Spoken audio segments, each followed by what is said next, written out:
Hi, everyone. So in today's video, we're going to focus on some tips to help your team's budget in Out of the Park 22.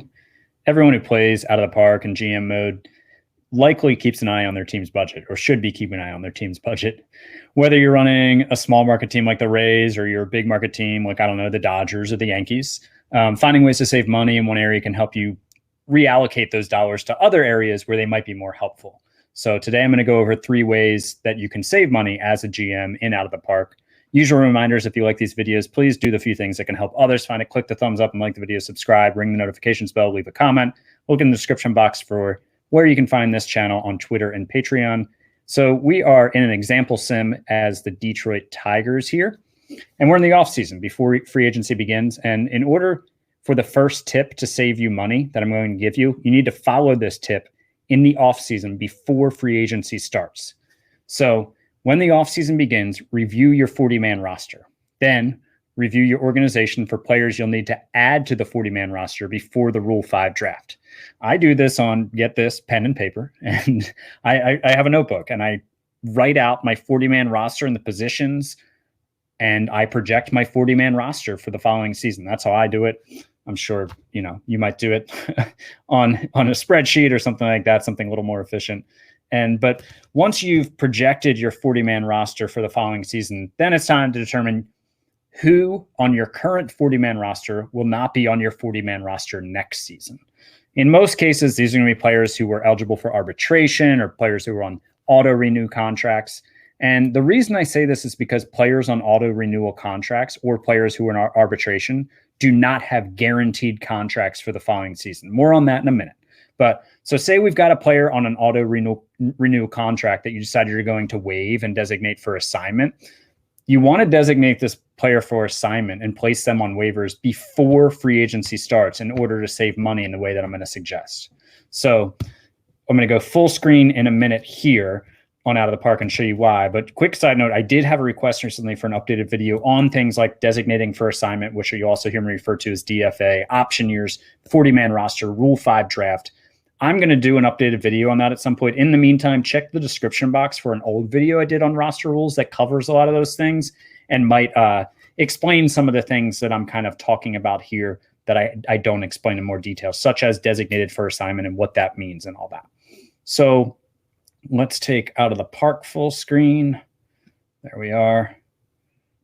And here I am. All right. So we're going to go to the player salaries page. I'm going to tell you a little bit about those type of contracts I was talking about. So auto renewal are these contracts that say auto in parentheses. So let's take David McKay is the guy we're going to talk about in a minute. So you can see his contract auto renews for the next 2 seasons, and then that's indicated by the auto in parentheses. And then he enters arbitration, which is indicated by the A in parentheses.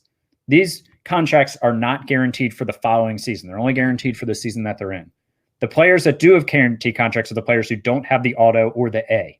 So, for example, Miguel Cabrera, $30 million, 32, 32, 30, and then a team option for 30. If you designated him for assignment and put him on waivers and got him off your roster, you would be on the hook for all this future money, except the option year. Obviously, you're declining that. But these players who are auto or arbitration, that's not the case. You're not on the hook for future seasons.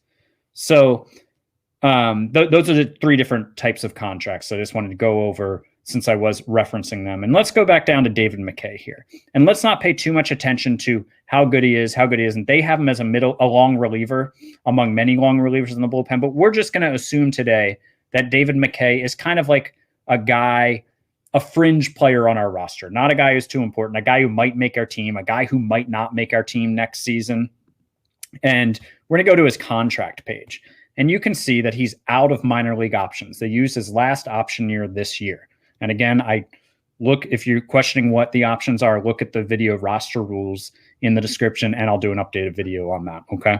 So David McKay is a fringe player on our roster. He might make the team. He might not. We might want to send him to AAA next season. We might want to send him down when we need fresh arms in the bullpens, but he's out of option years. So he needs to clear waivers to go down to the minors. So I try to avoid having fringe players on my roster be out of option years. I want the flexibility for my bench players, my relievers who might make my team, might not. I might need to send them down when I need fresh arms. Those guys, I want them to have option years to give me that flexibility. David McKay doesn't have that. So he might be a player that I would DFA, designate for assignment. And let me do it this way, actually. So you can see I'm in the offseason, right? Today, offseason starts. And here on our calendar, we are on November 2nd. Free agency files on November 25th. So we're going to DFA him before November 25th because his contract for next season is not guaranteed until 11/25 when free agency opens. So let's look at our finances tab here. You can see we have 3.8 money for free agents, 9.8 money for extensions. I like to think of this as money for this season, money for next season is what is a shorthand way for that. So 3.8 and 9.8. And now we come over here and we waive and designate David McKay for assignment. Yes, we want to do this.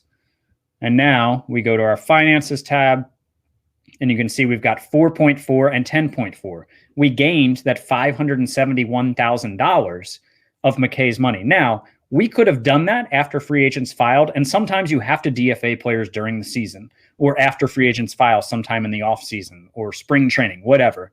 That money will come off the books if they're on an auto renewal deal for the extensions portion, which is the following year. It will not come off for the current year because you're locked in for that money once free agents file and contracts roll over. Okay? So, $571,000 might not seem like a ton of money if you're managing the Yankees or something like that, or the Dodgers, but every little bit helps, man. And if you do this for 3 or 4 players, if you identify 3 or 4 guys, you're going to save upwards, maybe over $2 million, depending on how many players you do it with. So I recommend doing this before free agents file in order to save that money.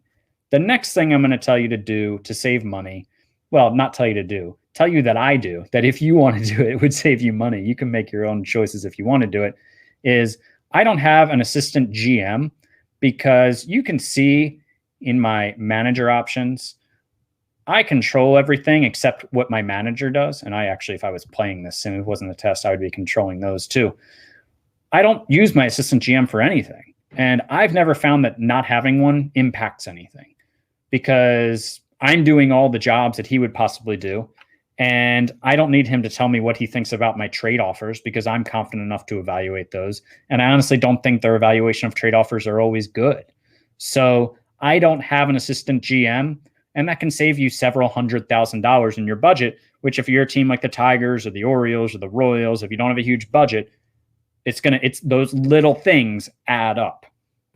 There's another thing I do that I covered in one of my beginner videos, Out of the Park tutorial for beginners, I think, in Out of the Park 21, that allows me not to have more money, but it allows me to have flexibility. And that is I keep my draft budget and my international free agent budget set to 0. This doesn't mean that I'm going to spend $0 on these things, but I'll show you why I do it. So the finances tab, you can see I've got the 4.4 and the $10.4 million for free agents and extensions, respectively. If I go to my player development and I budget $2 million, say I want to spend $2 million this season. Oops, not 200,000. Let's add another 0 there. It's going to take the money out of this season and next season. But I might not want to spend the $2 million next season. I want that flexibility for the extensions if I want to extend one of my best players. Now, of course, we're past international free agency here in this part in the calendar, November 2nd. But the rule applies regardless where you are in your calendar.